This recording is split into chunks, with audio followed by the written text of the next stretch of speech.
A Swiss border guard has been convicted after he refused to give medical help to a pregnant Syrian migrant who went on to have a stillbirth. The heavily pregnant woman suffered stomach pains and bleeding while being deported to Italy by bus in 2014. But the guard refused to seek medical help and the woman was left near the Swiss border with Italy.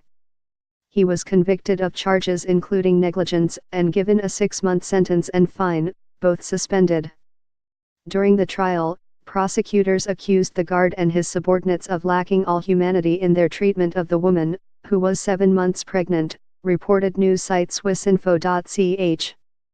They had asked for a prison term of up to 7 years for manslaughter. In addition to being found guilty of causing bodily harm through negligence, the man was convicted of attempting to interrupt a pregnancy and repeated failure to carry out his duty by the military court in Bern. The woman, then 22 years old, her husband and their 2-year-old son had traveled from Italy through Switzerland on a Paris-bound train but were taken off the train in Pontarlier in France and sent back.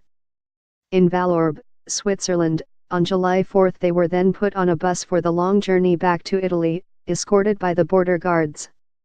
On the journey the woman's waters broke and she began bleeding.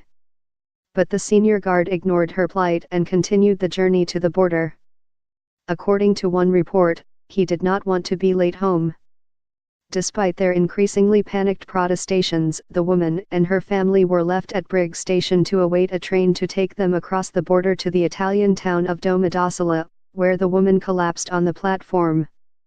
Her baby was eventually delivered stillborn in an Italian hospital. The doctor who treated her was quoted as telling Swiss broadcaster SRF that if this woman had received assistance in Switzerland, this tragedy could have been avoided.